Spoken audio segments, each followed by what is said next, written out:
Live mula sa TV5 Media Center Reliance. Kasama ang buong puwersa ng News 5. Ito ang 28th KBP Golden Dove Awards at 13th Makatao Awards Best TV Newscast. Frontline Pilipinas! Bati-bati na! Matapos ang walkout, boycott at patutsyadahan, mga senador nagpapansinan ulit at nagingitian kasunod ng bagong liderato. Si Senator Alan Peter Cayetano tanggap na raw ang pagbabago sa Senado pero no show pa rin sa sesyon. Megastar Sharon Cuneta na idinawit sa male-maletang pera, bumalag. Buwelta niya, mga sinungaling at sukdulang makakapal ang mga muka. Ilang pinangalanan na tumanggap umano ng maleta, bumuelta rin at meron pang naglapak ng resibo. Pagkamatay ni Rene Baterbonia at Divine Adili, hindi raw aksidente ayon sa PNP-CIDG. Habang ang nag-resign na coach na si Tab Baldwin, nasa lookout bulletin order na.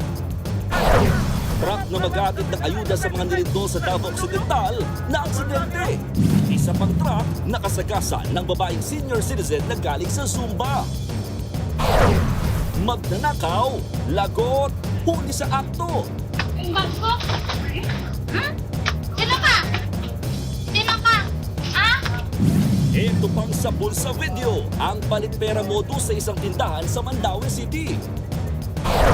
Magkakaalaman na! TNT Tropang 5G versus Barangay Ginebra, sino ang magiging PBA Commissioners Cup champion? Ito na nga! BTS Arirang Concert may Day 3 sa Pilipinas. Bangtan Boys may mensahe sa fans. At etong matindi, ang Lips to Lips na nagpasyuk sa premiere night ng Home Along the Riles, The Reunion.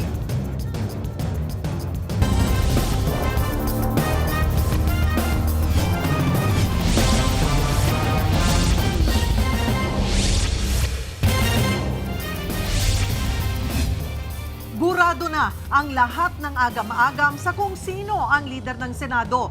Sa botong 13, si Senator Sherwin Gatchalian na ang Senate President. Yun nga lang, si Senator Alan Peter Cayetano no-show pa rin sa Senado. Habang ang ilang miyembro ng minorya at mayorya mukhang nagkabati na. Nakita pa silang nagkakamayan at nakangiting nag-uusap. At live mula sa Senado, nasa frontline na balitang yan, si Mean Los Baños. Mean, ano mga update dyan kasunod ng special session at nasaan na ngayon si Senator Alan Peter Cayetano? Hi, Julius, Cheryl. Sa mga oras na ito, bagamat ongoing pa yung special session, hindi ko pa nakikita si Senator Alan Peter Cayetano at least dito sa loob ng plenaryo. No? Samantala, tama kayo, naihalal na nga, formal lang naihalal bilang Senate President si Senator Win Gatchalian. Ano? At sa pagkakataong ito, hindi na 12, kundi 13 ang botong nakuha niya at unanimous ang suportang nakuha niya mula sa majority bloc. Nangyari yan sa pagsisimula nga ng special session kaninang umaga na pinatawag mismo ni Pangulong Bongbong Marcos. Inihalal si Senator Gatchalian bilang ika-4 na Senate President ng 20th Congress. I, Sherwin Gatchalian, having been elected to the position of Senate President, having been elected to the position of Senate President, Sa hinaba-haba ng agawan ng liderato sa Senado, sa panunumpa rin ito nagtapos. Si Senator Sherwin Gatchalian ang nahalal bilang ika-4 na Senate President ng 20th Congress. 13 senador ang dumalo sa special session ay pinatawag ni Pangulong Bongbong Marcos. At unanimous ang suporta nila kay Gatchalian. 13, sapat na bilang para magkakorum at para magluklok ng bagong leader ng Senado. all those in favor of Senator Sherwin Gatchalian as Senate President of the Republic of the Philippines, say aye. Aye. All those against, say nay.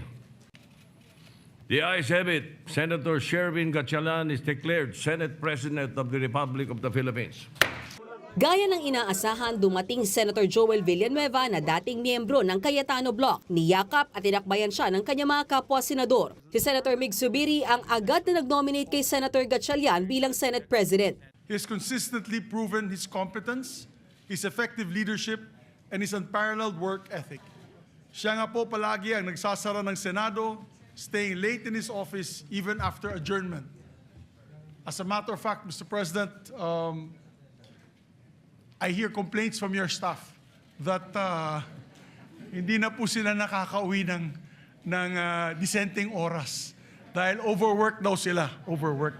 At palagi nilang tinatanong sa akin, kailan ko daw siya mahahanap ng girlfriend para makauwi daw ng mas maaga. Ang sunod na agenda, ang nabakante namang Senate President pro tempore. Kaya si Senator Ping Lacson, ninominate si Senator Tito Soto para sa posisyon. At sa speech ni Lacson, pinasalamatan niya sina Senators Joel Villanueva at Chis Escudero na kumumpleto sa 13 boto. I think I will be remiss of my duty and responsibility as a senator, colleague, and friend if I didn't thank and commend our two distinguished colleagues, Senator Chis Escudero and Senator Joel Villanueva, for responding to their higher calling for this chamber, our beloved institution known as the Philippine Senate. Dito rin inanunsyo ni Senator Lacson na pagod na siyang mawala ng kaibigan at magkaroon ng kaaway, kaya binitawan na raw niya ang chairmanship ng makapangyarihang Blue Ribbon Committee. There are other colleagues who are equally, if not more, qualified than this humble representation to take on the job. If there were no takers, I was willing, albeit with a heavy heart, to retain and continue sitting as chairman and resume a duty that I am morally and obligated to perform. Sa ngayon, nanatiling Senator Erwin Tulfo ang chairman ng komite. Vice chair naman sina Senators Lacson at Kiko Pangilinan. Nanatili naman bilang majority leader si Senator Mig Zubiri. Bagamat hindi dumalo kaninang umaga sa botohan ng mga bagong leader ng Senado, umattend ang ilang mga taga-minority block sa confirmation hearing at plenary session ng Commission on Appointments o CA, maging sa sesyon kaninang alas 3 ng hapon. Present dyan sina Senators Loren Legarda, Rodante Marcoleta, Amy Marcos at Bongo. Si Marcoleta, nakita pang nakikipagkwentuhan kay Senate President Gatchalian. Senator Marcoleta, sir, hi. Sir, bakit po kayo umattend kayo ng session, sir?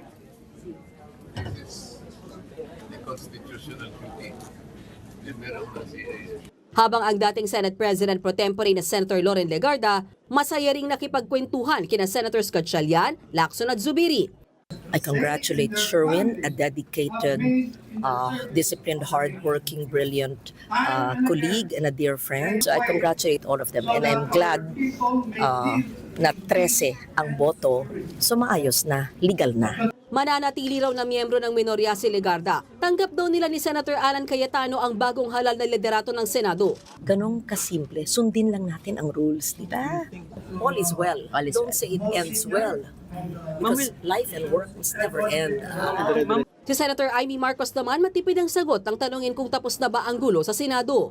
Comment lang sa may bago na pong liderato, makakaasa po ba sila ng suporta mula sa inyo po? Ay, gusto lang namin magtrabaho. Ma'am, tapos na kaya yung gulo? Hopeful kayo, ma'am? Hindi naman kami ng gulo eh. Si Senator Bongo, umaasang lahat sila makakabalik na sa normal na trabaho. Hopefully, sana tapos na yung gulo, makapagtrabaho na tayo, makapagserbisyo na tayo. Ang nasa sakripisyo po, ang serbisyo sa ating mga kababayan. Dumating din sa Senado ang kapatid ni Senator Alan Peter Cayetano na si Pia Cayetano. Nang matanong kung sinusuportahan nila ang bagong liderato ni Gatchalian, common sense, di ba? What's in the rules? What's in the Constitution? When you have 13, yun lang. So, hindi sumunod sa rules, doon lang naman kami may problema. Pero pag sumunod sa Constitution at sa rules, no problem. That's just how it is.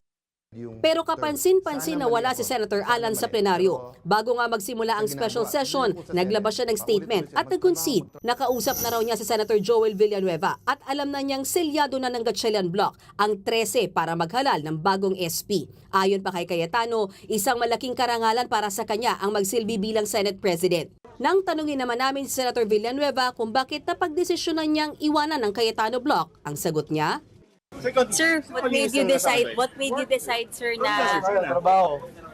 Trabaho tayo. So look, saksi naman kayo dun sa nangyayari sa floor. That's all we want. That's all we want. Yun yung naging dahilan, sir, kaya kayo... We wanted to work, we wanted to accomplish something, we wanted to do something. kumusta naman kaya ang relasyon niya sa dating Senate President matapos tuluyang mapatalsik sa posisyon? We're brothers. At the end of the day. Nagpasalamat naman ang bagong halal na si Senate President Gatchalian sa suporta ng kanyang mga kasama. Para naman kay Senator Ping Lacson, sinyales sa pagkakahalal ng bagong liderato ang bagong simula matapos ang ilang linggong kaguluhan at kalituhan sa Senado. Is this a fresh start for the Senate, sir? Yeah, fresh start. And sana, everybody will start cooperating, including the members of the minority. Kasi wala na rin delulu di ba?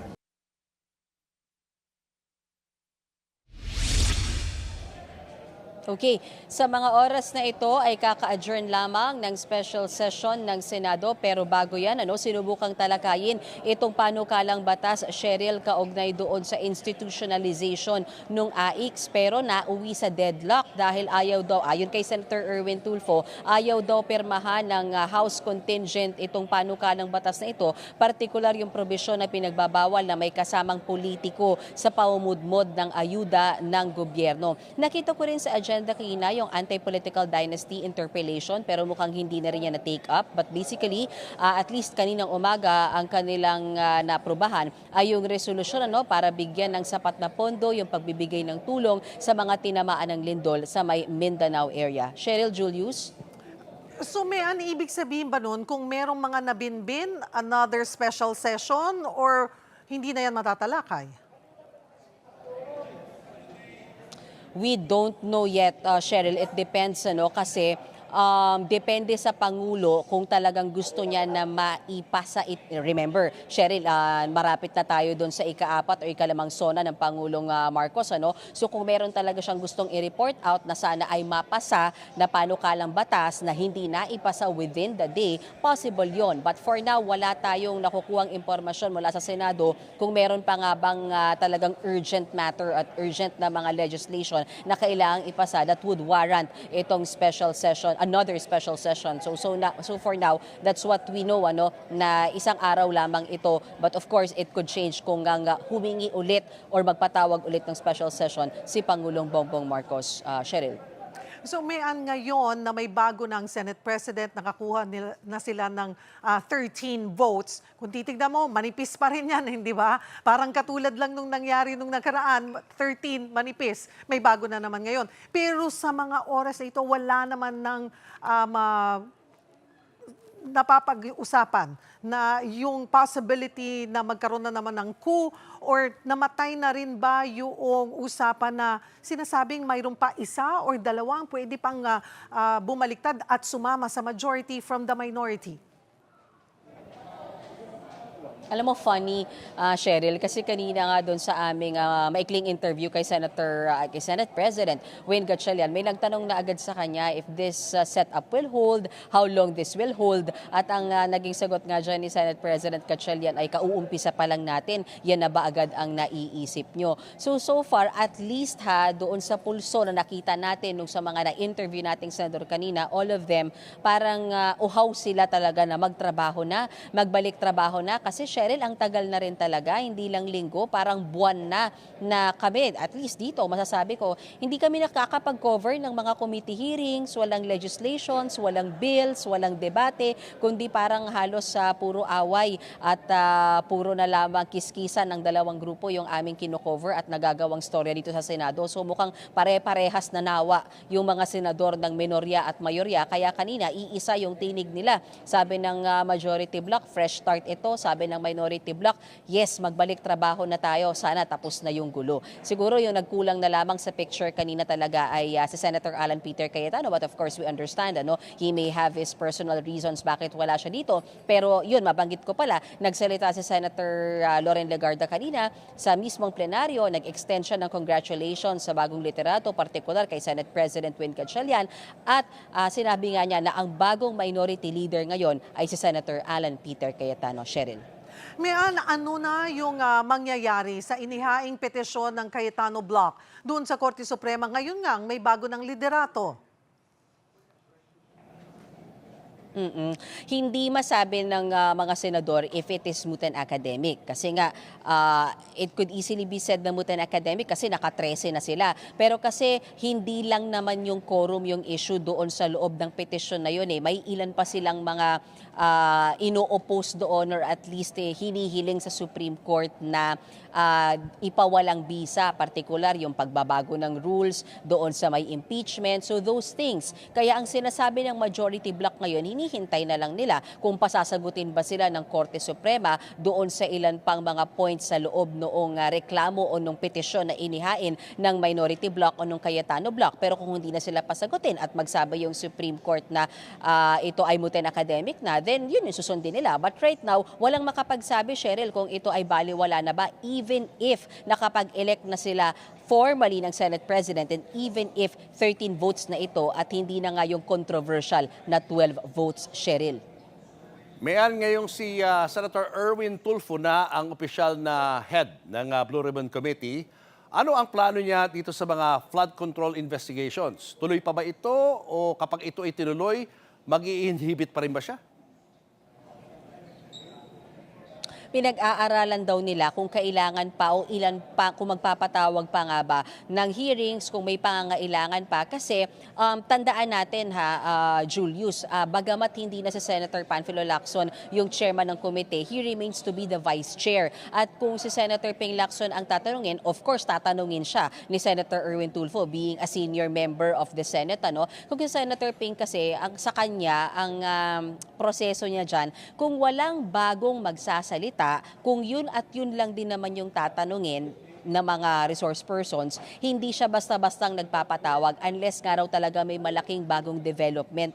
So that one, we have to ask kay Senator Erwin Tulfo. Pero ang sinasabi nga niya, yung nangyari kahapon na hindi naman hearing, kundi parang discussion nga ng 18 soldiers or 18 nagpakilalang 18 bagman nga ni Zaldico. Those things, sinasabi ni Senator Erwin Tulfo, pinag-aaralan nila kung ano yung possible nga na maging sanction sa mga pagkakataong gano'n na para bagang hearing, na hindi hearing. Basta ang sinasabi niya ngayon, ang may karapatang mag-hearing kaugnay sa flood control ay sila. Dahil pinagtibay ngayong araw na ito ng pag-elect ng bagong liderato yung posisyon ni Senator Erwin Tulfo na siya na talaga ang chairman ng Blue Ribbon Committee, at pinagtibay din yan nung sa mismong plenaryo, sinabi ni Senator Ping Lacson na sinusurrender na niya, gini-give up niya na talaga yung chairmanship ng Blue Ribbon at siya ay umokay na lamang maging vice chairman kasama si Senator Kiko Pangilinan na isang abogado. Julius. Kasi di ba naalala natin na bukas dati yung Blue Ribbon Committee para dinggin itong mga sinasabi ng 18 bodyguards na ito. So ibig sabihin ba ay wala nang pag-asa na sila ay ipatawag dyan sa Senado? Not necessarily. Possible pa rin yan, Julius, kung pag-uusapan nga natin yung huli pa, bago nito, yung interview dati kay Senator Erwin Tulfo. Kasi yung huling naging pagdinig ng Blue Ribbon under Senator Erwin Tulfo last week, ready sila na pakinggan. Kaya nga lang kung naaalala nyo, Julius, ang nangyari kasi nun, pumunta dito yung mga nagpakilalang bagman pero hindi naman sila dumiretso doon sa hearing. Nag-press con sila doon sa opisina ni Senator Robin Padilla. So it's still possible, pero hindi pa kasi natin talaga na-interview ng gusto kaugnay sa mga plano niya itong si Senator Erwin Tulfo ngayong na-reinstate siya or ngayong napagtibay na siya na talaga yung chairman ng Blue Ribbon Committee. But in the days to come, I'm sure matatanong natin siya kung ano ba talaga yung mga susunod na plano at kung kailan mismo yung pagdinig. Kasi nga, marami pa rin naghihintay. Particularly yung Minority Bloc. Hinihintay nila talaga na magtuloy-tuloy yung pagdinig na yan tungkol sa flood control scandal. Kaugnay naman ng suspension ni Senator Jinggoy Estrada. Anong magiging implikasyon nito sa mga kalakaran dyan involving Senator Jinggoy sa Senado? Pag-aaralan, yung tungkol sa may impeachment trial, pag-aaralan daw ng mabuti kung pwede pa ba siya sana na makapag-participate, lalo't yan na yung next big thing dito, Julius, after na ma-stabilize, hopefully, stable na yung leadership, meron ka na talagang formal na naihalal na Senate President, ang talagang next ng pag-uusapan, kasi I think it's just 2 to 3 weeks from now, magko-convene na ulit sila for July 6 na umpisa ng impeachment trial. So dyan na ngayon nakatutok yung mga senador, yung pagsisimula nga nitong impeachment trial na ito. At sorry, maidagdag ko na rin, nasabi ni Senator Ping Lacson kanina na sa kanilang mayorya at least may konsensus sila na mukhang iuupo nila or ihahalal daw nila na presiding officer para dyan sa impeachment trial ni VP Sara Duterte ay si Senator Cheese Escudero. So nung mga nakaraang araw, ilang beses nating tinanong si Senator Win Gatchalian as acting Senate President at paulit-ulit niyang sinabing siya ang magpe-preside ng impeachment trial.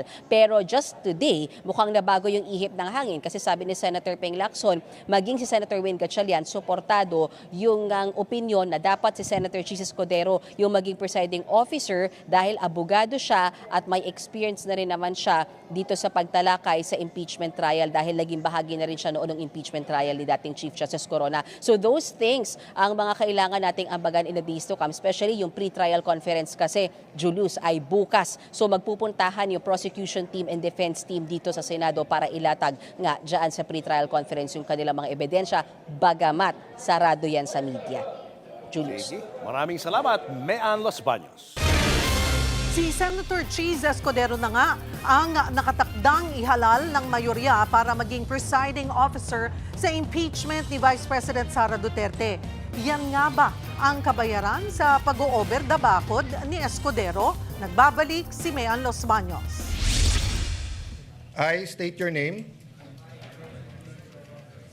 Solemnly swear. May 18 nang formal na nagtipon ang Senado bilang impeachment court at nanumpa si nooy Senate President Alan Peter Cayetano bilang impeachment court presiding officer. Matapos ang halos isang buwan at mga kaguluhan sa Senado, may bago ng Senate President. Ayon kay Senator Ping Lacson, plano ng mayorya na ihalal si Senator Chis Escudero bilang presiding officer ng impeachment court. Bunsod daw ito ng background ni Escudero bilang abogado at sa karanasan niya sa impeachment. Pero Pwede magbago. Senator, Si Senator Win mismo, Senate President Pinang nag-suggest din nun. dati nang nag-preside sa impeachment court si Escudero noong nakaraang taon nang siya ang nakaupong Senate President. Itinanggi naman ni Lacson na kasama ito sa negosasyon sa paglipat ni Escudero sa mayorya. Itinanggi niya ring may pressure mula sa palasyo. Kami-kami yon nag-usap. Para lang maging smooth. Kasi alam nyo, pag ikaw nagpipreside, kailangan talaga meron kang hindi basic knowledge sa law. Yung rules of court, evidence. Ayon kay Lacson, kung matutuloy ang plano, sa July 6 nakatakdang ihalal si Escudero sa muling pag-convene ng Senado bilang impeachment court. Sa amended rules ng impeachment court, bukod sa Senate President ay pwedeng maupo bilang presiding officer ang sino mang senador kung may boto siya ng mayorya. Dati nang sinabi ng House Prosecution Panel na tiwala sila sa proseso kahit sino pa ang maupo bilang presiding officer. Whether it is former SP Alan, or acting SP Win, or the one which you mentioned, Senator Chis, we express our faith and confidence to accountability mechanism. Ayon naman ngayon sa iba pang House Prosecutor, mayroon naman po silang institutional independence. Kung sino po ang upo dyan as presiding officer, ang sa House Prosecution Team is that we want a speedy and also a impartial trial. Whoever sits there as a presiding officer will not really affect the volume and the number of evidence.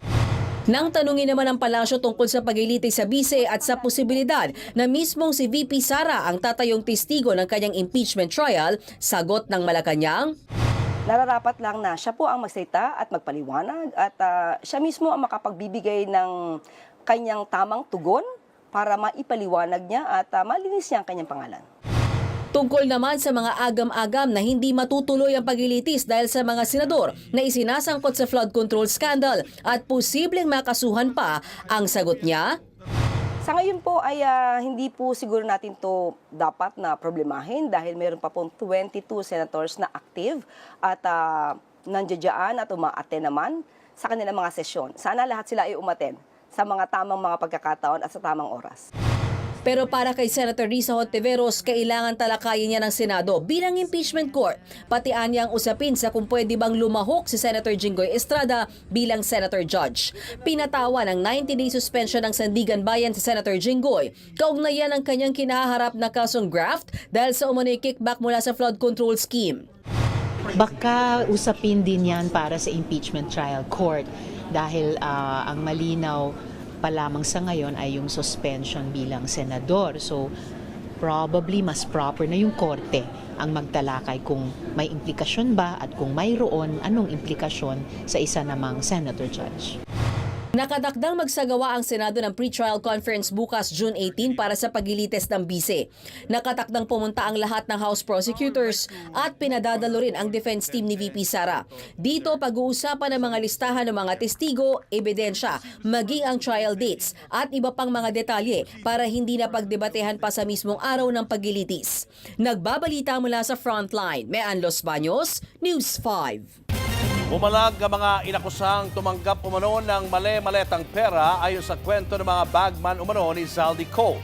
Kabilang na riyan si megastar Sharon Cuneta na tinawag ang maleta boys na mga sinungaling at sukdulang makakapal ang mukha. Nasa frontline ng balitang yan si Bon Gualvez. Matapos ang kanilang People's Forum, sa Office of the Ombudsman naman ng 5 sa mga nagpakilalang bagman umano ni Zaldico. Para yan sa fact-finding investigation ng Ombudsman.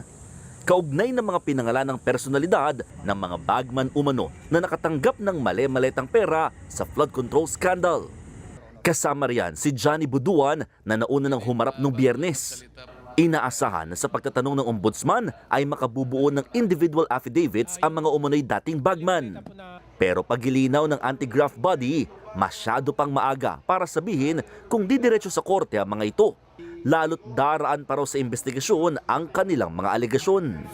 Sa People's Forum kahapon, bukod sa nadagdagan ng 4 ang 18 maleta boys, nadagdagan din ang mga pinangalanan nilang may koneksyon umano sa dating boss nilang si Zaldico. Sino magpapaliwanag dito? Ipinakita nga riyan ang picture ni Senator Kiko Pangilinan at kanyang asawang si Sharon Cuneta, pati mga anak, kasama ang mga empleyado ng kumpanyang konektado umano kay Ko. Yan po sir yung mga empleyado ng MADC na tinatawag na Mercedes Aviation and Development Corporation. Okay, thank you. Fast forward na natin. Hindi na idinetalya yan ng maleta boys. Pero ang sinunod nilang ipinakita, sirang maleta na kulay pula na may lamang pera. Hindi rin nila idinetalye kung para kanino yan. Pero maring itinanggi ni Pangilinan ang koneksyon niya at ng kanyang pamilya sa flood control scandal. Git ng senador, puro pasaring, puro alegasyon at puro palabas ang forum. Gusto lang daw nilang mantsahan ang naiulat na pag-upo niya bilang chairperson ng Senate Blue Ribbon Subcommittee na siyang mag-iimbestiga sa flood control scandal. At dahil daw dinamay ang kanyang pamilya, papanagutin daw niya ang mga sangkot sa paninira sa kanila. Diretsyahan namang tinawag ni Sharon Cuneta na sinungaling at sukdulang makakapalang muka ang mga umano'y bagman ni Ko. Ang nasabing larawan daw ay nasa vlog niya nang bumisita siya sa Marawi para pasalamatan ang nooy suporta nila para kay Kiko. Family and I are off to a very, very special this morning. Tell you all about it. Kinuna ng vlog noong July 18, 2025. Sinigunda naman niya ni Senator Kiko at sinabing nagpa-picture lang, maleta ka agad. Kaya buwelta ng megastar, kapatid ng sinungaling ang magnanakaw, bahala na ang Diyos sa inyo. Quote-unquote. Si Congressman Laila De Lima, nadawit na naman kahit ilang beses nang nagkalapsas ang pagbabanggit sa kanya. Nakikita nila yung mga mambabatas, hawak na nila yung dala-dala nilang paper bag or expandable envelope. Kaya malapit lang po, 3 to 5 meters, nakikita nila yung mga mambabatas. At dyan nila nakita ang katulad ni na De Lima, etc. No? Sa naunang pagdinig, inakusahan ng mga bagman na kasama raw sa townhouse ng kongresista nang arestuin ng International Criminal Court si dating Pangulong Rodrigo Duterte. Pero ang staff ni De Lima, abay nagka-delima. Sa kanyang Facebook post, sinabi niyang noong gabing inaresto si Duterte, kasama niya ang kongresista sa isang station at ini-interview live. Kaya pabiro niyang caption, pati siya nagkakakrisis kung boss ba talaga niya ang kasama niya. Bukod sa mga politiko, diretsahan ding pinangalanan ang 2 media personalities na nakatanggap umano ng pera mula kay Ko. Nagbabudget yan si Speaker para sa mga media through Congressman Zaldico. Sa mga media personality, nadagdag ko doon si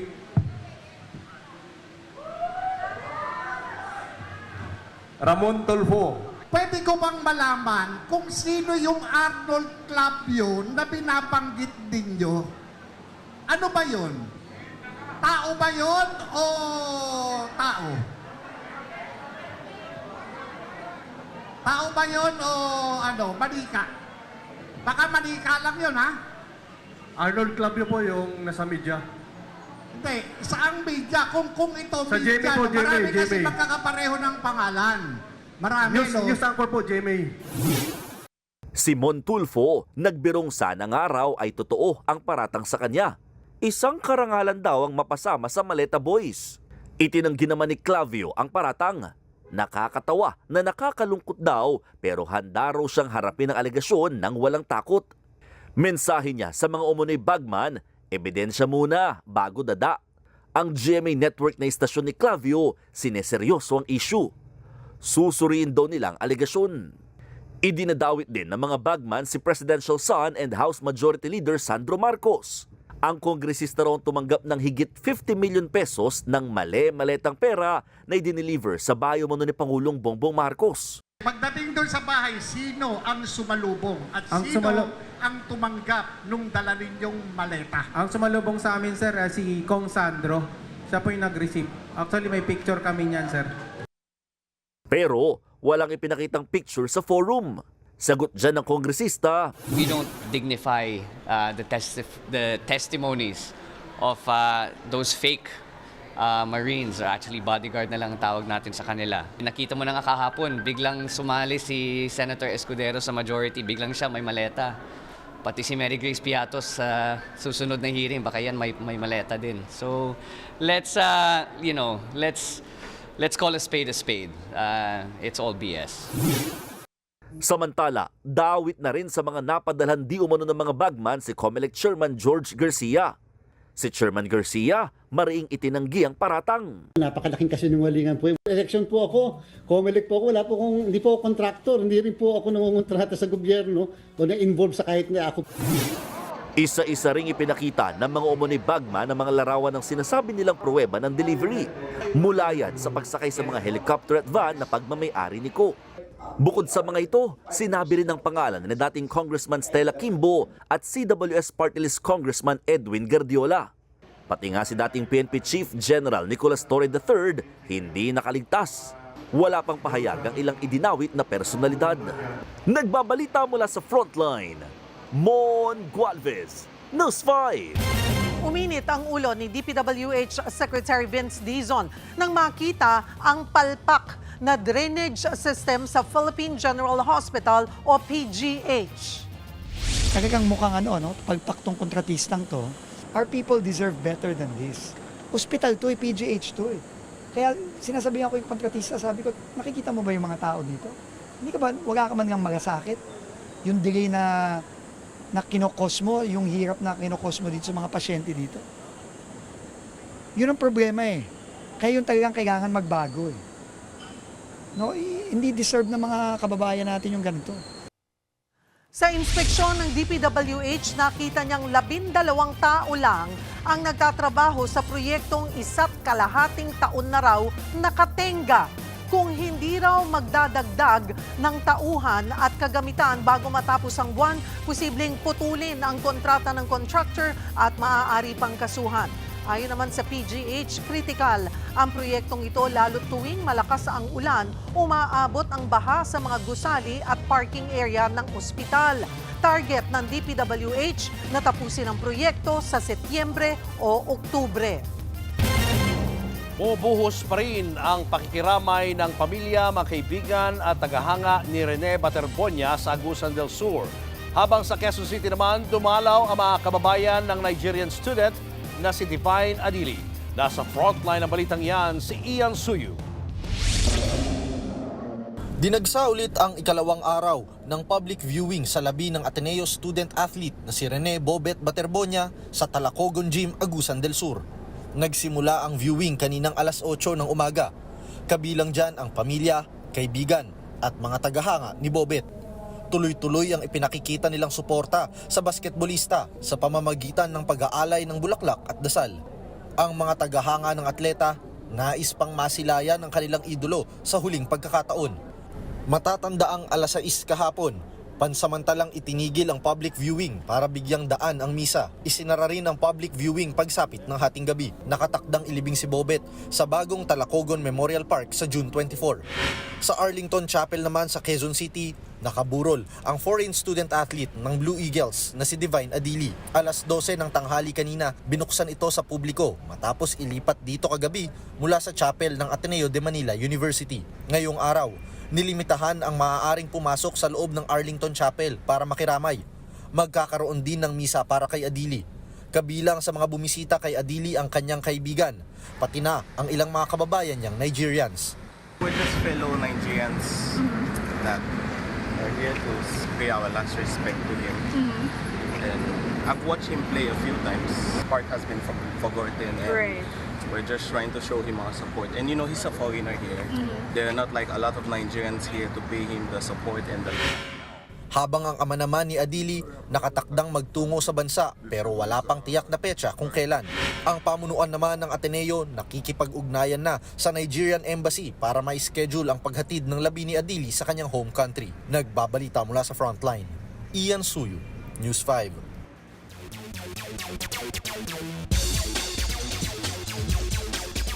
Magkakaalaman na kung sino ang magra-race to Golden Glory sa huling laban sa 2026 PBA Commissioner's Cup Finals. Madedepensahan kaya ng TNT ang kampyonato o makakabawi na ang Barangay Ginebra.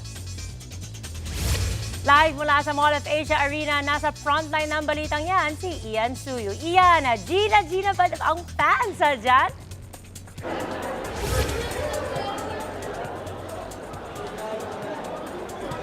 Apol, alam mo, matapos ang mahabang aksyon at drama, malalaman na natin ngayong gabi kung sino ba sa pagitan ng Barangay Ginebra, San Miguel at ng TNT Tropang 5G ang magwawagi sa do-or-die Game 7 ng PBA Commissioner's Cup Finals dito sa MOA Arena. At interestingly, ganito rin yung eksaktong senaryo ng Commissioner's Cup Finals last year. Kaya asahan natin na bawat player na sasalang sa court talaga namang buhos na at todo bigay na para sa matamis na kampyonato. Matatanda ang naging seesaw battle ang nagdaang 6 na laro ng seryeng ito. May tsansa na sana ang Ginebra na tapusin ang serye noong linggo with a 3-2 lead. Pero sabi ni TNT import Chris McCullough, hindi po pwede yan. Uminit si Simac at nagtala ng career high 53 points para itabla ang serye at paabutin ang laro sa Game 7. Yun nga lang, medyo atrasado na naman ang manpower at lineup ng TNT, lalo't na-injure si Doubler Jason Castro na siya pa namang umaangkla ng pacing ng Tropang 5G. Kasalukuyan pa ring injured sina Calvin Oftana at Brandon Ganuelas-Rosser, kaya't kailangan pa rin nilang magdoble kayod.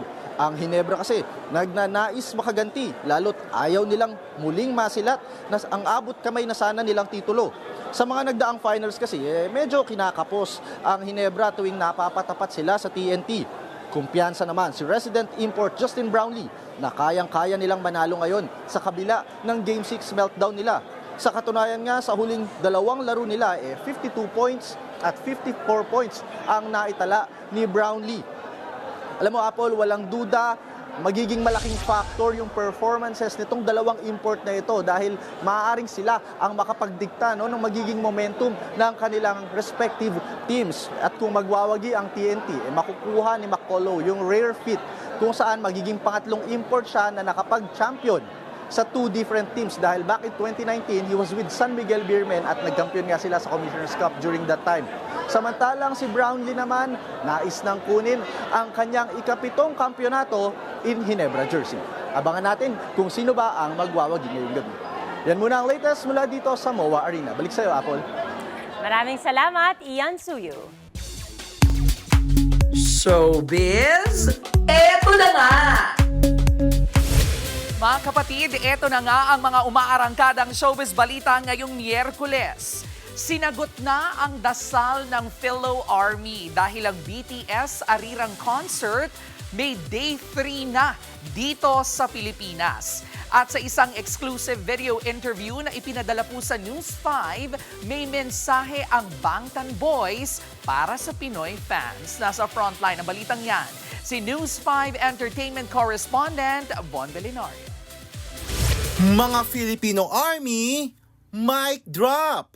Dahil hindi pa man nakaka-recover ang mga wallet natin, may pasabog na naman. Inanunsyo ng Live Nation Philippines ang Day 3 ng BTS Arirang World Tour sa Philippine Sports Stadium. Parang dininig ang sabay-sabay na dasal ng fandom na, "Please don't leave me." Sa katunayan, nakausap ng News 5 ang mga Philo Army sa isang gathering para sa 13th anniversary ng BTS sa Taguig at marami ang umaming hindi lang idol kundi sandalan nila ang BTS. I discovered BTS during the time na I was really down. So, totoo yung sinabi nila na BTS will really find you pagka kailangan mo sila. Sobrang nakaka-inspired yung mga lyrics ng songs nila. Like, save me, di ba? At sa exclusive video interview na ipinadala sa News 5 ng ine-endorso nilang global brand, inamin ng BTS na miss din nila ang mga ARMY. 저는 이제 팬들과 다시 만날 날 그 순간을 항상 계속 그리워했었던 때가 너무 길었었어가지고 그 순간을 다시 마주하니까 너무 약간 감정이 오더라고요. 이제 뭐 단체로 또 한번 무대에 올라가면은 또 다시 한번 이게 알잖아. Kaya naman ihanda na ang tissue dahil para sa OT7, hindi lang ito comeback dahil isa rin itong emotional journey. 찡하게 있겠지 또. 아니야 무조건 올라가면 바로요. 그럼 뭐야? 우리 오프닝부터. Oo, Jungkook, malamang iyakan kayo ng buong Philippine Stadium. At ayon pa kay Jimin, 다 같이 이렇게 마주하는 것 자체를 기대하고 있는 것 같습니다. 저희 다 모두. kaya mga ARMY, start your permission to spend era. Open na ang ARMY membership pre-sale para sa third day ng Arirang World Tour sa Biyernes at general on sale naman sa Sabado. At sa March 2027, hindi na Spring Day ang hihintayin natin, kundi ang araw na muling magkikita ang BTS at ang mga Pinoy ARMY. Nagbabalita mula sa Frontline, Von Belinario, News 5. Susunod, sangkol sa CCTV, umalyang pagnanakaw sa tindahan. Matakas na sana ang kawatan nang harangin siya ng biktima. Senator Pia Cayetano at Risa Ontiveros bahagyang nagtarayan kanina sa plenaryo. At Claudine Barreto at Pepe Herrera nag-lips to lips sa premiere ng pelikula nilang Home Along the Riles, The Reunion. Abangan ang lahat ng yan sa pagbabalik ng Frontline Pilipinas.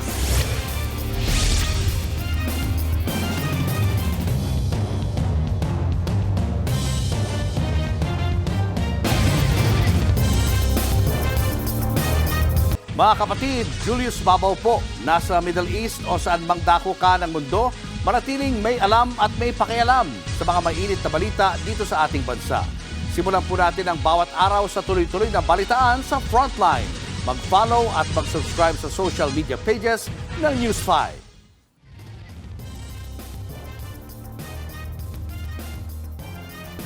Hindi raw tinuturing ng PNP-CIDG na aksidente ang pagkalunod nina Rene Baterbonia at Divine Adili sa team building activity ng Ateneo Blue Eagles. Sinabi nila yan matapos makuha ang salaysay ng ilan sa mga nakasama nilang player. Live mula sa Pasay, nasa frontline ng balitang yan si Gio Robles. Gio, ngayong nagsasalita na ang ilang players. May update na ba sa dating head coach silang si Tab Baldwin? Julius, naglabas na nga ng Immigration Lookout Bulletin Order ang Justice Department laban sa nagbitiw na Ateneo Blue Eagles head coach na si Tab Baldwin sa gitna ng investigasyon sa pagkasawi ng student athletes na sina Rene Baterbonia at Divine Adili. Aalertuhin ang mga otoridad sakaling lumabas siya ng bansa. Samantala, unti-unti na ring lumalabas ang iba pang detalye sa team building na nauwi sa trahedya dahil sa mga pahayag ng ilang players na kasama doon.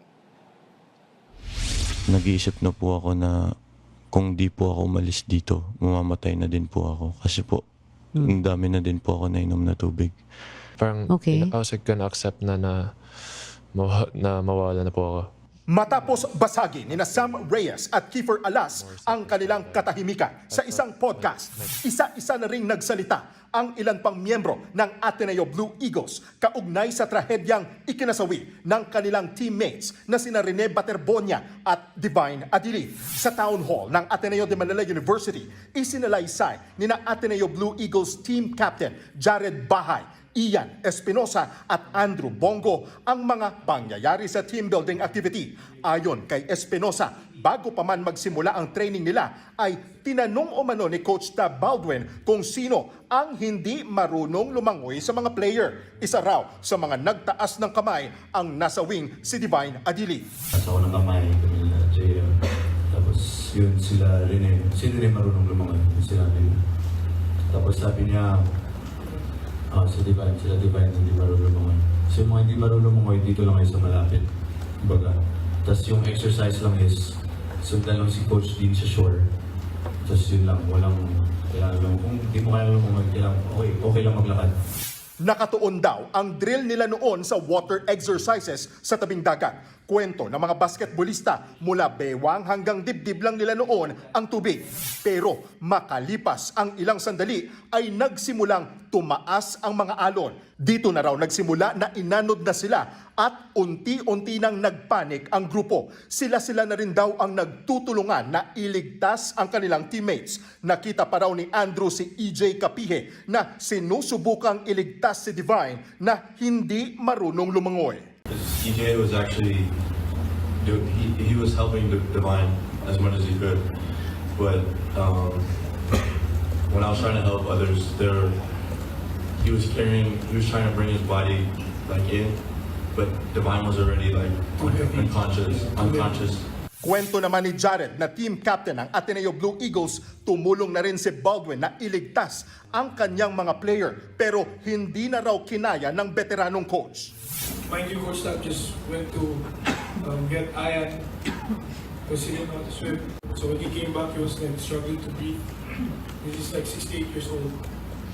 Like I told him, like, Coach Divine's gone, Coach Divine's gone, and then everybody panicked. Patuloy ang investigasyon ng NBI sa trahedya. Kanina, isa-isang dumating ang mga miyembro ng kupunan kasama sa mga teammate ni Baterbonia at Adili na nandito sa NBI ay sina Sam Reyes, Kiefer Alas, Logan Baltazar, Grayson Rogers, Sultan Barua, Matthew De Luna at Michael Osoro.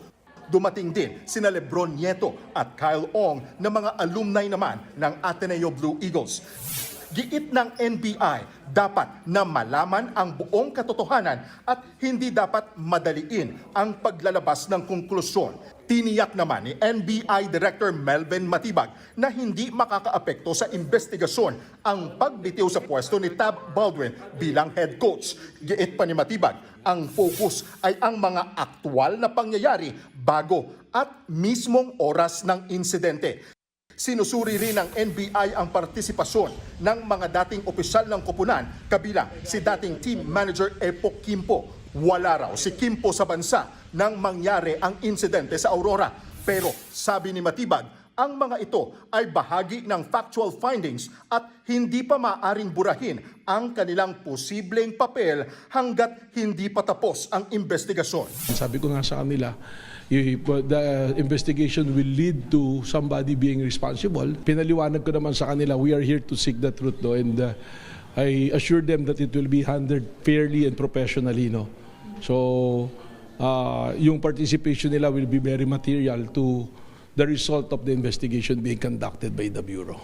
Ayon naman kay PNP CIDG Director Police Major General Robert Murico II, hindi nila itinuturing na aksidente ang pagkamatay ng dalawang student athlete. Sinabi ito ni Murico matapos nilang makuha ang salaysay ng ilan pa sa mga basketballistang kasama sa team building.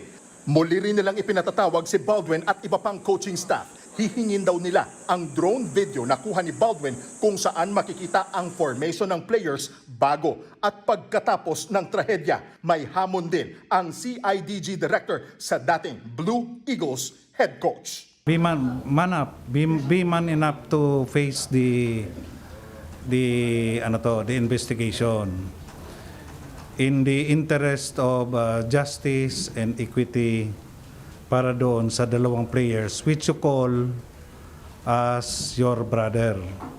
Because if you're talking about the yung battle cry of Bebop, Band of Brother, if you're a brother, hindi ka tatalikod.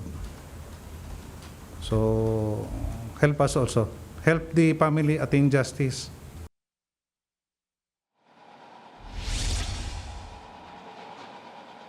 Hindi na nakapagbigay ng panibagong pahayag sina Sam Reyes at Kiefer Alas bago umalis dito sa NBI kanina. Samantala, bukod sa PNP CIDG sa Campo Crame dyan po sa may Quezon City, inaasahan din si Tab Baldwin dito sa NBI headquarters sa Pasay sa Biyernes. Balik sa iyo, Julius. Maraming salamat, Chio Robles. Naperwisyo kanina ang mga commuter ng magkaaberya sa MRT-3. Stranded ang ilang pasahero at ang iba naglakad na lang. Narito ang Frontline Report. Pasado alas 6 ng umaga, tila nag-alay lakad ang mga commuter na naperwisyo ng aberya sa MRT, partikular sa pagitan ng Buendia at Guadalupe Station. Kaya kanina sa Taft Avenue Station, mahabang pila papasok sa entrance. Ang kalsada naman, jump pa kasakay ng mga jeep. Sa Boni Station, naabutan pa namin ng tren na nakatenga. Ang ibang pasahero naman, nagkani-kanya ng diskarte para makahanap ng sasakyan. Sa Ayala Avenue, nagbook na ang ilang commuter ng motor taxi. Habang ang ilan, naka-standby sa waiting area ng bus carousel. Unti-unti naman na nambalik ang operasyon mag-aalas 7 ng umaga. Sa isang sulat, humingi ng tawad ang maintenance service provider ng MRT-3 na Sumitomo Corporation, pati ang partner nitong TES Philippines. Inimbestigahan na raw nila ang naging sanhi ng aberya. Bilang pambawi, nag-utos si Transportation Secretary Bani Lopez ng libreng sakay sa MRT-3 para sa araw na ito. Pinagpapaliwanag din ni Secretary Banoy si MRT-3 General Manager Michael Capati kaugnay sa naging aberya. Nagbabalita mula sa Frontline, Maluy Chivaria, News 5. Bagyang nagkatensyon ulit sina Senators Pia Cayetano at Risa Ontiveros habang nasa sesyon para sa pag-amyenda ng panukalang Magna Carta of Barangay Health Workers. Thank you to the Majority Floor Leader who was gracious enough to allow us to still propose our amendments. You're welcome, Mr. President. I made a record earlier that I there thank the were... Majority Floor Leader, not Her Honor, because Her Honor closed the period of amendments despite our name being there. Yan ang naging eksena sa pagbabalik plenaryo. Koreksyon kasi ni Senator Pia ang pagsasara ng period of amendments kahit nagsabi raw siya na magpapanukala ng amyenda. Agad itong binweltahan ni Ontiveros. Maliwanag niya walang committee amendments at walang isinumiting individual amendment ang ibang mga senador kaya sinara niya ito. Wala sa morning session si Senator Pia at iba pang minority bloc. Sa uli, pinagbigyan pa rin ang senator na mag-amyenda.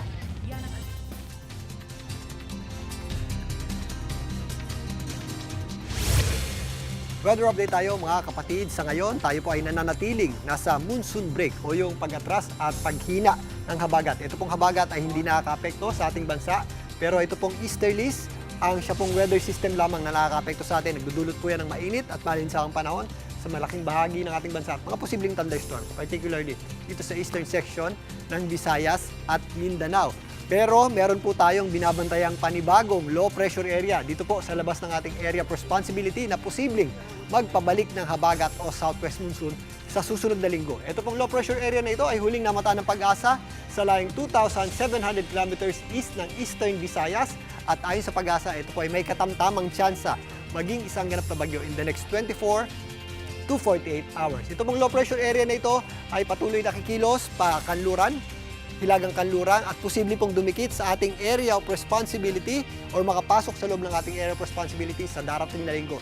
If ever makapasok na po yan sa ating area of responsibility, ito po ay mabibigyan ng local name na Francisco. Sa ngayon, ito pong posibleng maging bagyo na ito ay hindi natin inaasahan pang maglandfall o tumama sa lupa, pero bahagya po yang magpapabalik muli ng ating habagat sa susunod na linggo. Pero sa ngayon, wala pong epekto yung habagat sa ating bansa. Ito pong easterlies ang nagdudulot po ng mainit at malinsahang panahon. At medyo mataas po ang ating mga posibleng thunderstorms dito sa Eastern Visayas, kasama po dyan ang Davao Oriental, maging dito sa Dinagat Islands. Mga pulo-pulong pag-ulan at thunderstorms din ang ating aasahan sa natitirang bahagi ng Visayas at malaking bahagi ng Mindanao, ganun din po sa malaking bahagi ng Luzon. Ito po yung mga pag-ulan natin tuwing hapon at gabi. Mas mataas din po ang tsansa niyan dito po sa mga kabundukan ng Cordillera, kasama na po dyan ang Baguio City. Dito sa Metro Manila, sa umaga, magiging maganda naman po ang sikat ng araw hanggang tanghali, magiging mainit pa rin po ang ating panahon. Bandang hapon, nagiging maulap po ang ating panahon at tumataas ng bahagya yung ating tsansa ng pag-ulan o yung ating mga isolated o mga dagliang pag-ulan at kuminsan malakas po yan kapag meron tayong mga thunderstorms. Kaya sa mga lalabas ng bahay, papasok sa opisina, trabaho at sa eskwela, ugaliin pa rin po natin ang pagdadala ng payong o anumang pananggalang sa ulan dahil panahon po ng tag-ulan ngayon, kahit medyo mainit ang panahon, posible po yung ating mga dagliang pag-ulan, lalong-lalo na sa hapon at gabi. Kaya pagandaan po natin yan, mga kapatid. At yan muna latest sa ating lagay ng panahon. Muli ako po ang inyong weather frontliner, Alvin Pura, na lagi may panahon para sa iyo.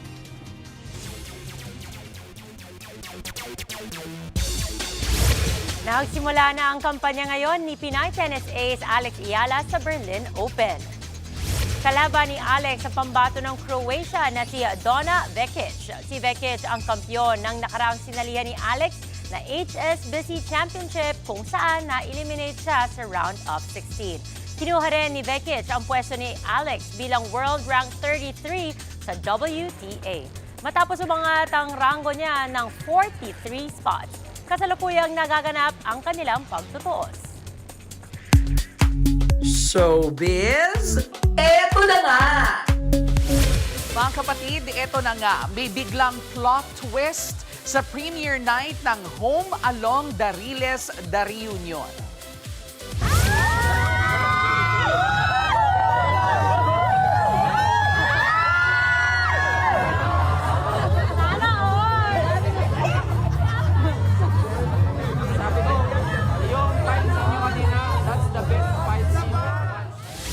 Nasyok nga po ang mga nanonood ng mag-lips to lips in real life sina Claudine Barreto at Pepe Herrera.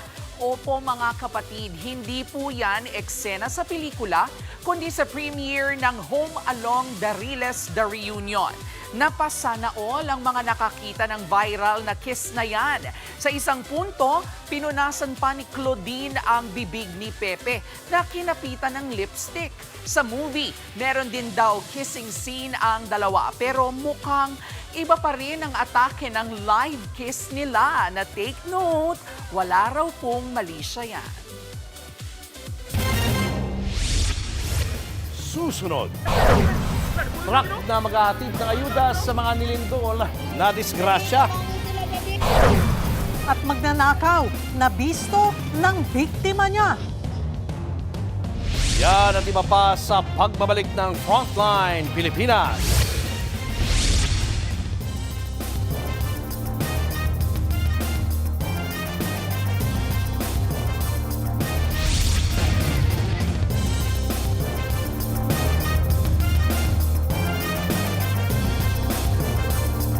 Mga kapatid, Julius Babaw po.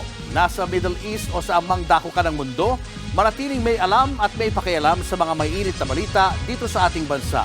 Simulan po natin ang bawat araw sa tuloy-tuloy na balitaan sa Frontline. Mag-follow at mag-subscribe sa social media pages ng News 5.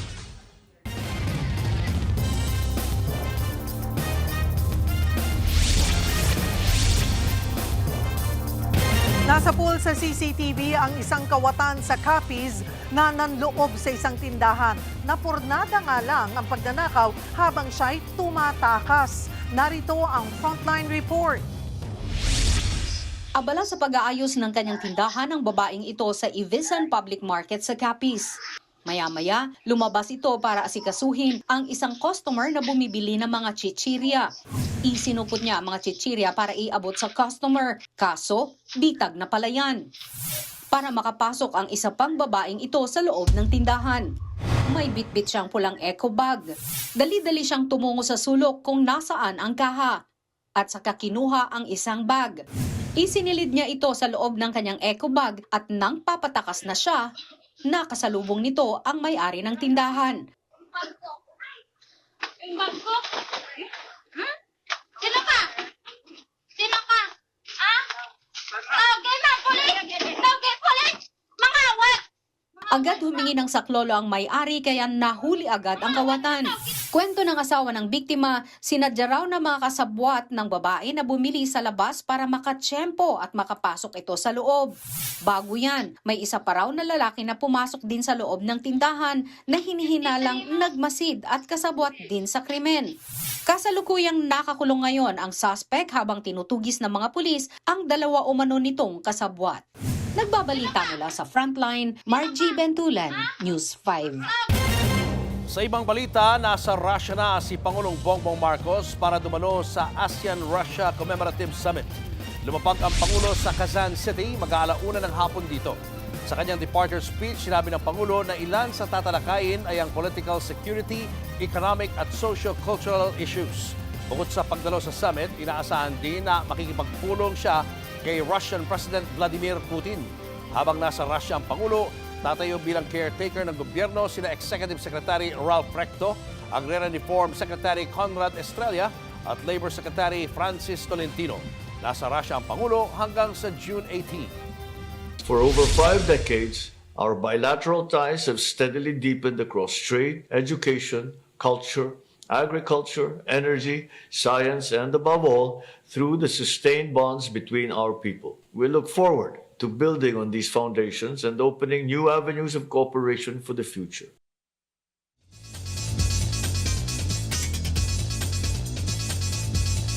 Gumawa ng kasaysayan si football legend Lionel Messi ngayong araw matapos pumantay sa #1 all-time scorer ng FIFA World Cup.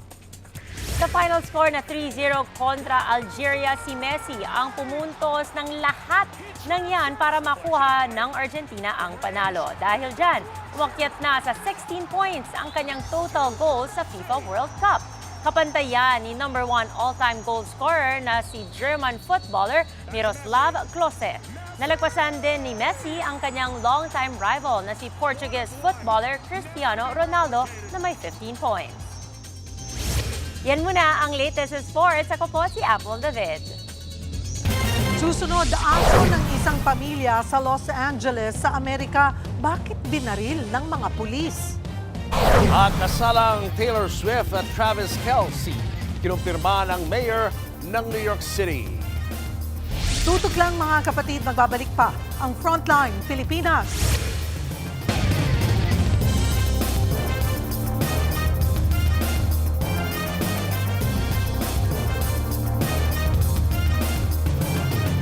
Mga kapatid, Cheryl Cosim po.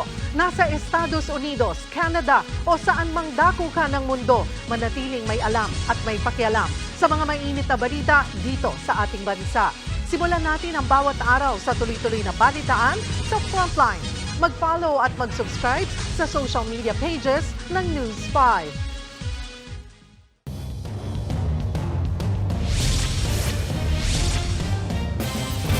Dalawang truck na maghatid sana ng ayudang pagkain at inumin ang naaksidente sa Davao Occidental. Narito ang Frontline Report. Ini lang! Up! Daplin! Ala, dibuhin gino? Wala gino? Wala break! Sa pool sa video ang pagbulusok ng truck na yan sa paibabang bahagi ng National Highway sa Don Marcelino, Davao Occidental. Mabilis ang takbo ng truck kung saan una nitong iniwasan ang nakahintong SUV. Kita ring sinikap niyang iwasan ang sinusundang truck. Pero ang ending, tuluyan itong nahulog sa bangin. 1, 2, 3! Sige, go! Sa isa pang video, kita ang nakataob na truck pati ang mga dala nito nagkalat. Tulong-tulong ang mga residente at rescuers na ilabas mula sa truck ang driver at pahinante. Mabuti na lang at hindi sila nagtamo ng malalang sugat bagamat dinala pa rin sila sa ospital. Yung priority ma'am is morely yung sa windshield.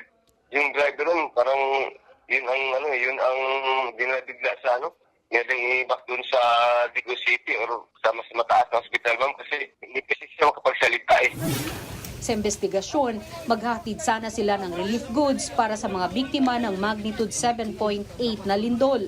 Bigla raw nawalan ng preno ang truck pagdating sa pababang bahagi ng highway sa Sitio Sinugpan, Barangay Lapuan. Posibleng hindi rin pamilyar ang driver sa daan, pero mabuti na lang daw tumama ang truck sa isang puno, kaya hindi ito tuluyang nahulog sa bangin. Kasunod niyan, isa pang truck na maghahatid din ng ayudang tubig ang bumaliktad sa Sitio Banahaw sa Barangay Lanao. Ayon sa pulisya, hindi rin pamilyar ang driver sa kalsada, dahilan kaya ito na aksidente. Nagtamo naman ng gasgas ang driver at pahinante. Nagbabalita mula sa Frontline, Margie Bentulan, News 5.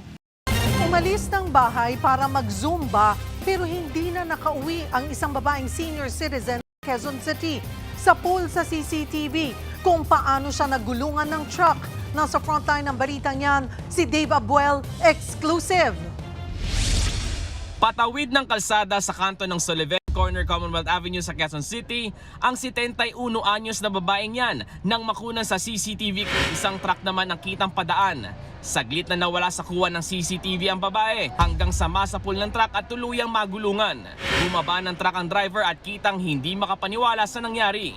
Dead on the spot ang babae. Lumalabas na galing Zumba ang senior citizen at naghahanap ng masasakyan pa uwi. Base sa salaysay ng 50 anyos na truck driver sa pulis, akala pa raw nito nung una ay may nadaanan lang siyang lubak. Hanggang nung may nagsigawan na, doon siya talaga puli nag-stop. Talagang durog po talaga. Hindi na po talaga abutin sa ospital. At on the spot to talagang binabayan ng buhay.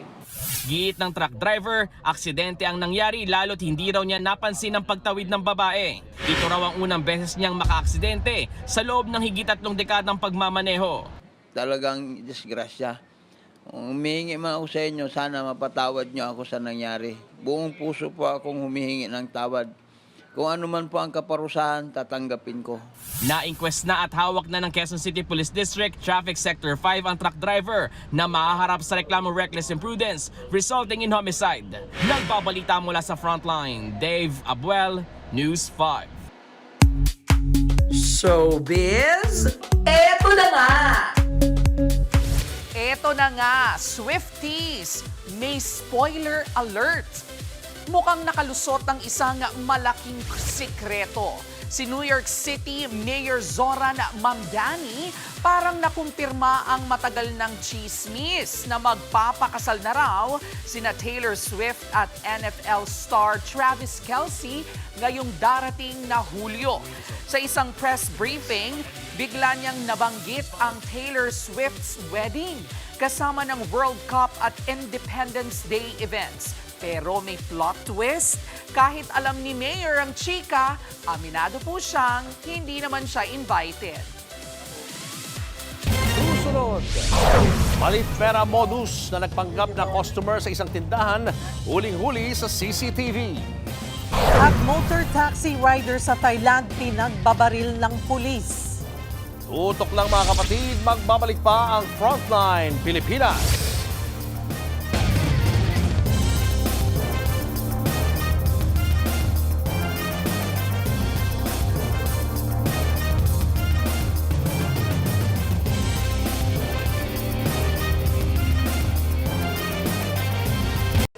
Mga kapatid, Cheryl Cosim po. Nasa Estados Unidos, Canada o saan man dako ka ng mundo, manatiling may alam at may pakialam sa mga maiinit na balita dito sa ating bansa. Simulan natin ang bawat araw sa tuloy-tuloy na balitaan sa Frontline. Mag-follow at mag-subscribe sa social media pages ng News 5.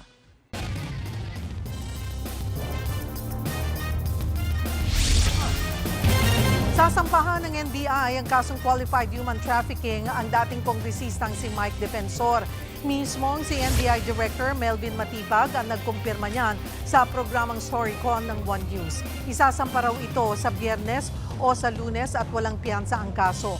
Paliwanag ni Matibag, sapat na ang ebidensya nila laban kay Defensor na sangkot ito sa nirate nilang hotel kung saan may higit 50 babaeng biktima umano ng sexual exploitation. Nauna nang nakasuhan ng NBI ang misis ng dating kongresista na sinasabing may-ari ng hotel at ang isa nilang anak. Hit ni Matibag, wala itong kinalaman sa politika. Sapat lang daw talaga ang ebidensya. Sinusubukan pa ng News 5 na kunan ng pahayag si Defensor. He can always say that, but the evidence will prove na siya lang yung nagsasabi na pinupolitika, na siya talaga human trafficker po talaga. We are able to complete the matrix na lumalabas kasama po talaga siya. Nang dahil lang sa pamasahe, patay sa pamamaril ang isang motor taxi rider sa Thailand. Ang suspect, pulis. Narito ang Frontline News Abroad. Umalingaw-ngaw ang sunod-sunod na putok ng baril sa Dindaing District sa Bangkok, Thailand. Kitang nagpulasan ng mga tao sa takot. Sa isa pang kuha ng CCTV, makikitang tinadyakan ng isang lalaki. Natumba ito at nang makatayo ay tumakbo palayo. Hinabol siya ng mga lalaki. Hanggang sa bumunot siya ng baril, sa kasunod-sunod na nagpaputok, bumagsak ang dalawang tinarget ng gunman.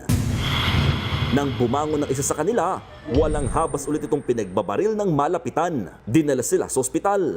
Base sa report, patay ang isa habang sugatan naman ang isa pa. Ang gunman sa video, isa palang pulis na nakasibilyan. Ang kanyang mga kaaway, mga motor taxi rider. Base sa investigasyon, ugat ng pamamaril ang pamasahe ng sospek. Ayon din sa sospek na sumuko kalaunan, inatake siya ng mga rider at namaril lamang bilang self-defense. Patuloy pang iniimbestigahan yan, pero patong-patong na reklamo ang inihain laban sa kanya. Nagbabalita mula sa Frontline, Mon Gualvez, News 5. Susunod, aso binaril ng pulis dahil lang maingay. At set ng Home Along Dariles, The Reunion, eksklusibong ipinasilip sa programang Julius Babaw Unplugged. Yan at iba pa sa pagbabalik ng Frontline Pilipinas.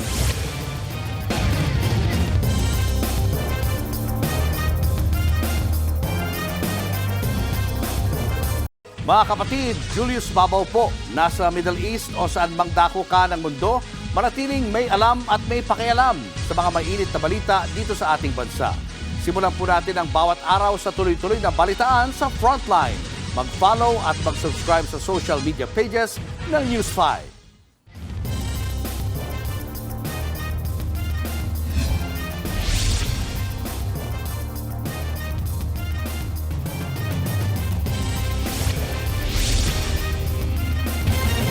Nasa pool sa video ang isang babae sa Mandawi City na nanggogoyo ng mga tindahan.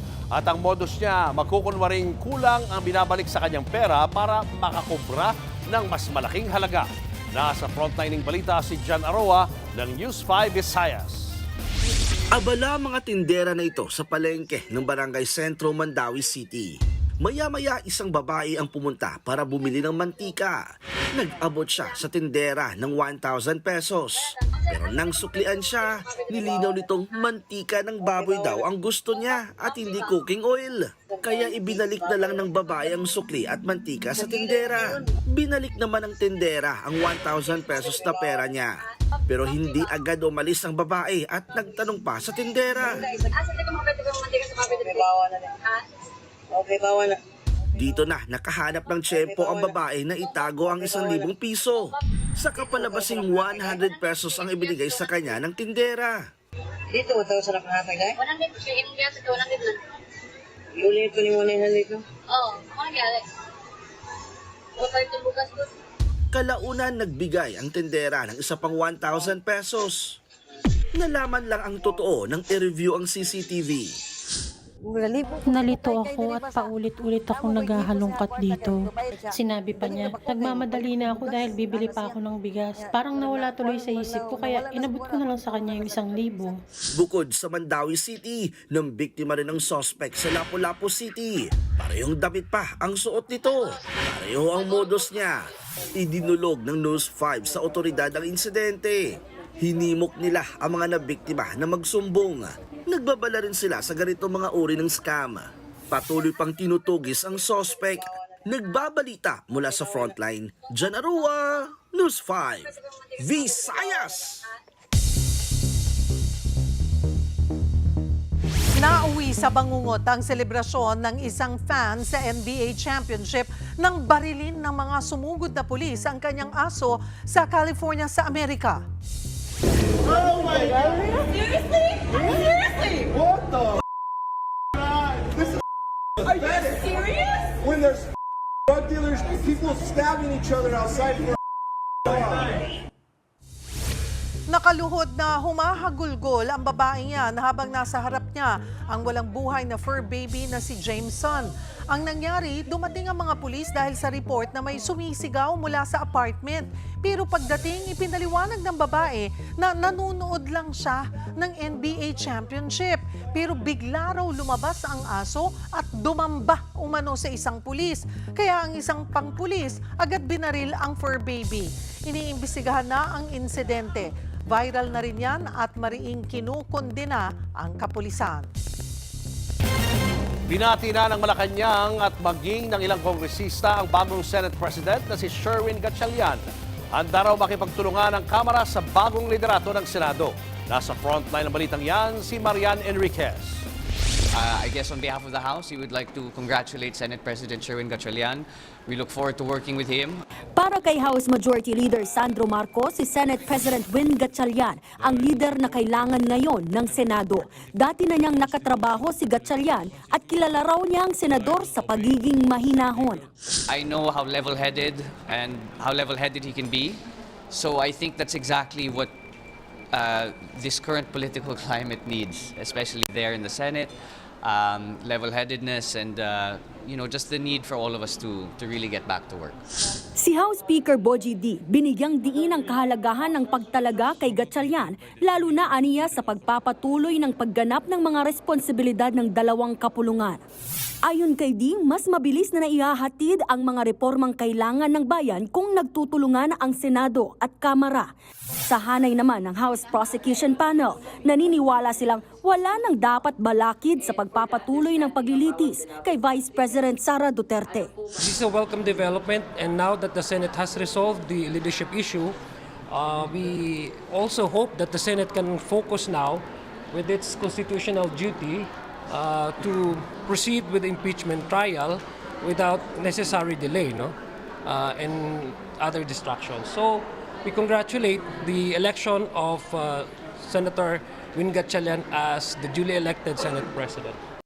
Ang palasyo agad ding binati ang pagtalaga kay Gatchalian. Nagpasalamat ito sa parehong kapulungan at inaasahan daw nito na handa na silang gampanan ang kanilang tungkulin. Ang gusto ng Pangulo ay magkaroon ng kaayusan sa Senado dahil kailangan sila talaga magtrabaho.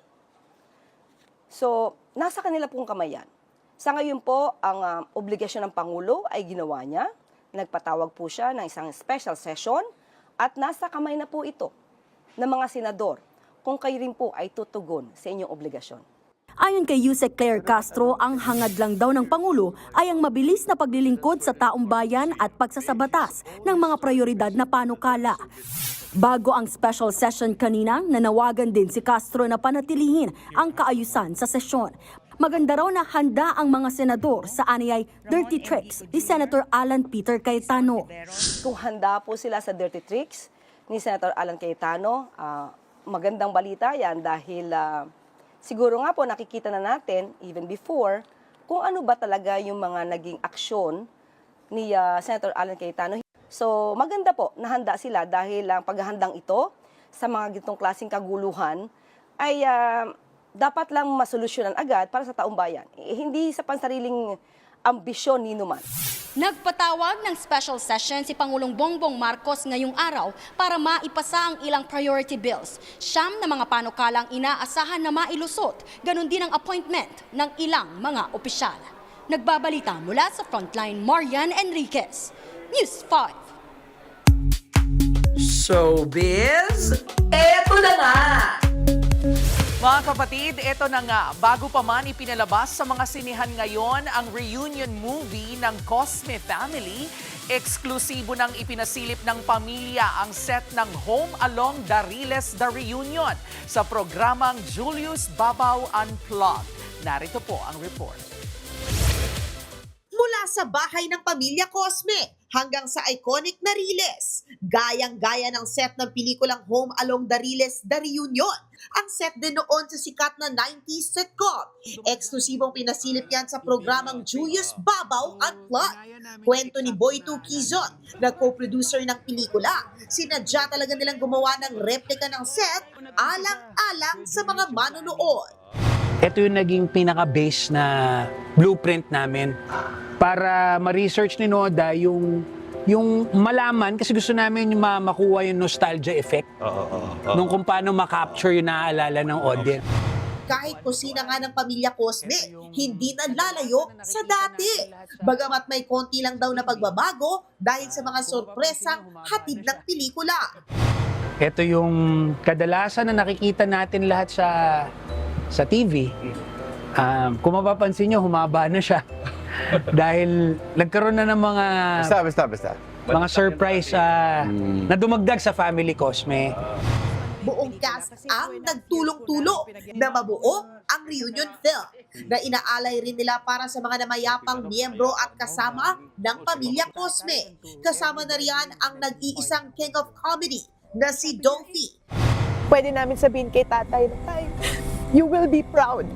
Kasi we were able to pull this off. Kasi nandyan kay ginagayad mo kami throughout. Excited na silang mapanood ito ng fans, lalo't siguradong makaka-relate raw ang lahat sa kwento na si sentro sa pamilya. May intindihan mo yung storya na kung ano na nangyari sa pamilya, ano yung mga bubog nila sa puso nila. When you watch it, marirealize mo na importante pala talaga ang pamilya. Mapapanood na simula ngayong araw ang Home Along the Riles The Reunion sa mga sinihan. Nagbabalita mula sa Frontline. MJ Marfori, News 5. At yan nga po ang ating mga showbiz update ngayong Miyerkules. See you tomorrow mga kapatid. Ako po si Jervy Wrightson. Mga batang Home Along the Riles din ba kayo? Yes. Oo. Yes, agad eh. Oo. Very sentimental kasi nakita mo yung set. Oo. Talagang accurate mo rin nasa Talaga, TV. no? Mas kumanda pa. At ang balita natin, ang feedback, maganda't nakakatawa daw talaga at nakakaiyak. At showing na po yan mga kapatid. Ngayong araw, simula ngayong araw. Nood na tayo. Abangan nyo ulit kami bukas dito sa TV5 sa 1PH, RPTV, True TV at 105.9 True FM.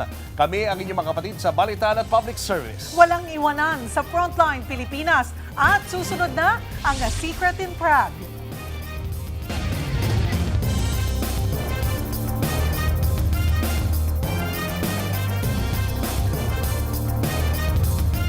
Mga kapatid, Cheryl Cosim po. Nasa Estados Unidos, Canada o saan mang dako ka ng mundo, manatiling may alam at may pakialam sa mga mainit na balita dito sa ating bansa. Simulan natin ang bawat araw sa tuloy-tuloy na balitaan sa Frontline. Mag-follow at mag-subscribe sa social media pages ng News 5.